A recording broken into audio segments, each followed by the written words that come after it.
ઉખાણાનો સાચો બાદશાહ કોણ? ઉખાણું પહેલું. ધોળી લાકડી સફેદ માથું, ઘસો તો થાય અંજવાળું આખું.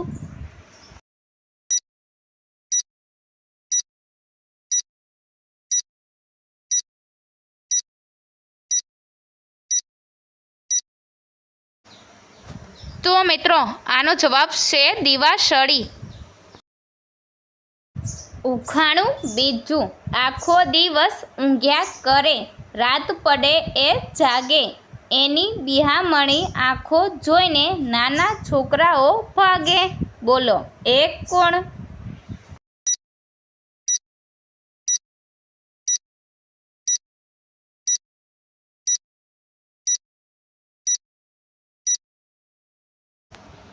તો મિત્રો આનો જવાબ છે ઘુવડ.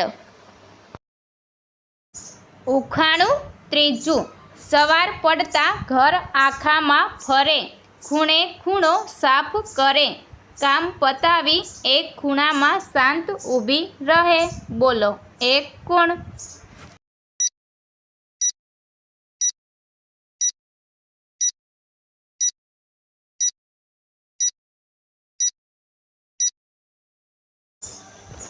તો મિત્રો આનો જવાબ છે સાવરણી.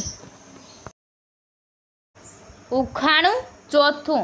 પાંદડા સીવીને ઘર બનાવે, સાસ એની સોય જેવી, નાનો એવો જીવડો પણ કારીગરી એની કેવી.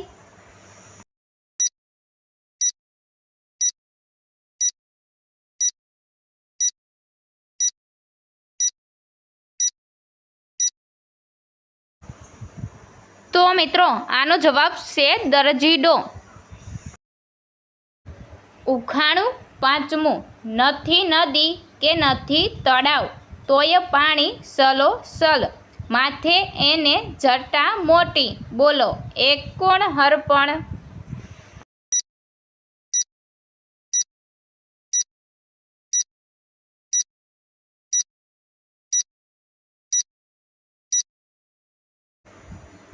તો મિત્રો આનો જવાબ છે નારિયેળ. ઉખાણું છઠ્ઠું. જમીનમાંથી જન્મે, આકાશ તરફ જાય, પવન આવે તો વિખરાઈ જાય, પાણી અડે તો મરી જાય. બોલો એ કોણ?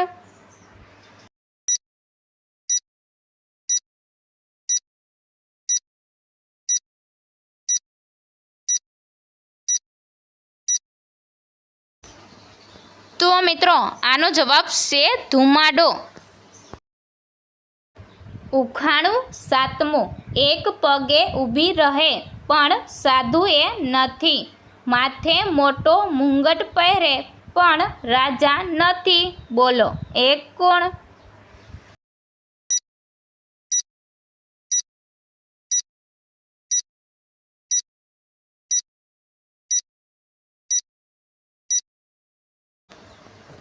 તો મિત્રો આનો જવાબ છે છત્રી. ઉખાણું આઠમું. કાચની હવેલીમાં કાળો ચોર બેઠો, પૂંછડીએથી પાણી પીવે ને મોટા અંજવાળા કરે. બોલો એ કોણ હોઈ શકે?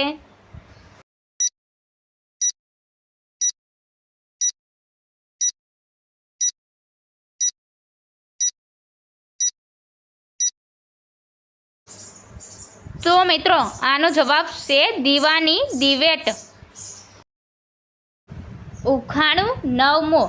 લીલી જાડી ધોળું ખેતર, હાડકું છે પણ લોહી નથી, માંસ છે પણ જીવ નથી. બોલો એ શું?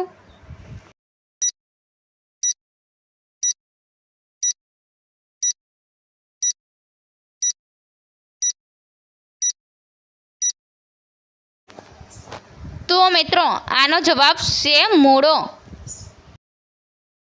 ઉખાણું દસમું. એક કૂવામાં 5 દેડકા, પાંસેયના જુદા આકાર રંગ, પાણી પીવા જાય એક સાથે પણ પાછા ફરે પોતપોતાને સંગ. બોલો એ કોણ?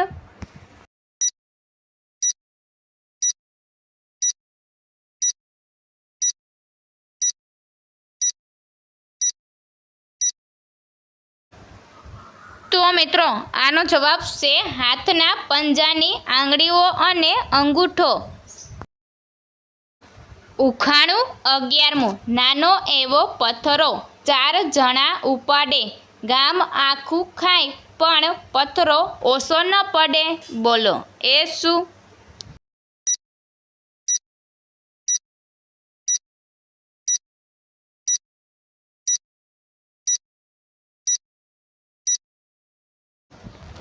તો મિત્રો આનો જવાબ છે ઘંટીનો પથ્થર. ઉખાણું 12મું.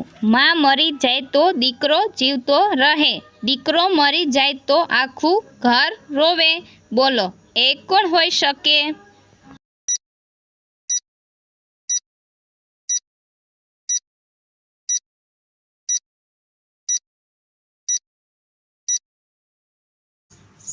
તો મિત્રો આનો જવાબ છે તાશક અને દીવો. તેલ ખૂટે તો દીવો ઓલવાય.